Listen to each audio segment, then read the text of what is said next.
One of our followers requested a video about Solomon Kane, and as avid fans of Robert E. Howard's Puritan Avenger, we will fulfill this wish.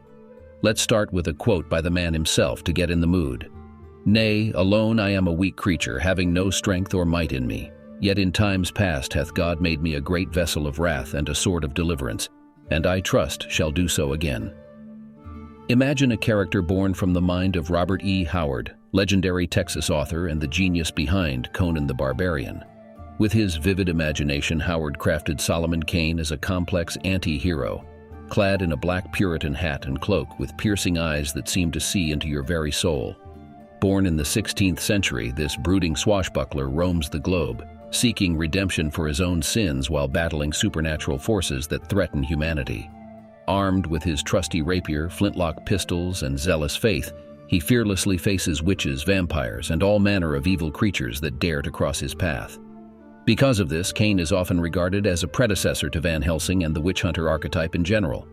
Both characters are driven by a sense of duty to combat supernatural evil, possess extensive knowledge of ancient lore, exhibit exceptional combat skills, and embody a strong moral compass rooted in Christianity. Speaking of, Kane is somewhat of an odd case, being a unique Christian superhero in the popular market. Despite lacking superpowers, he possesses extraordinary strength, courage, toughness, determination, and weapon skills that border on the superhuman. Clad in simple Puritan black attire, he carries 2 heavy pistols, a rapier, a dirk, and a deadly musket.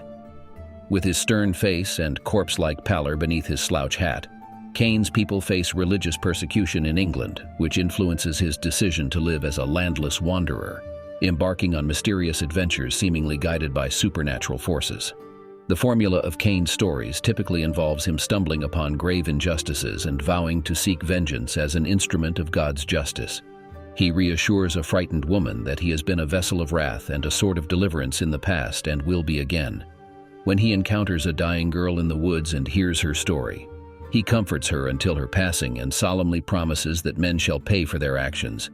His unwavering dedication to justice is part of what makes him so captivating to audiences. While journeying through the African jungles, he comes across heartless slave traders ruthlessly herding natives toward ships along the shore. Witnessing their cruel treatment, he is consumed by an overwhelming fury that threatens to consume him entirely. Quote, "The fury Solomon Kane felt would have been enough at any time and in any place to shake a man to his foundation. Now it assumed monstrous proportions, so that Kane shivered as if with a chill. Iron claws scratched at his brain, and he saw the slaves and the slavers through a crimson mist." Kane is a multifaceted character, displaying both unwavering determination in his quest to combat evil and a perplexing struggle with the methods he has provided to achieve this goal. Throughout various adventures, he effectively utilizes a juju stave bestowed upon him by an African medicine man, despite his disdain for such objects as a devout Puritan.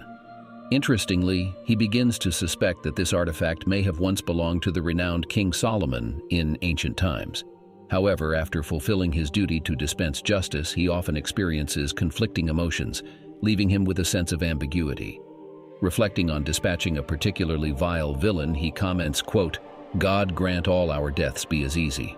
But my heart is heavy within me, for he was little more than a youth, albeit an evil one, and was not my equal with the steel.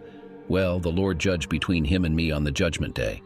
Before concluding, it is necessary to address the often voiced criticism of Howard's worldview. Africa frequently serves as the backdrop for Kane's exploits, portraying it as a foreboding land where numerous horrors lurk that only have been pushed back by the influence of Western civilization.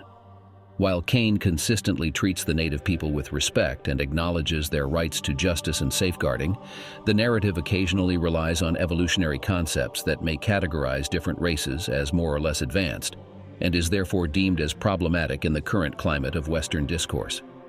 To provide a fitting conclusion and offer insight into Kane's genuine intentions, his contemplation following an African adventure proves significant for readers. Quote, "The light of God's morning enters even into dark and lonesome lands," said Solomon Kane somberly.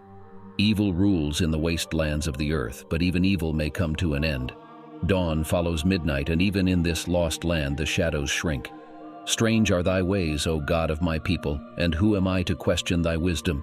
My feet have fallen in evil ways, but thou hast brought me forth scatheless, and hast made me a scourge for the powers of evil. Over the souls of men spread the condor wings of colossal monsters, and all manner of evil things prey upon the heart and soul and body of man. Yet it may be in some far day the shadows shall fade, and the prince of darkness be chained forever in his hell.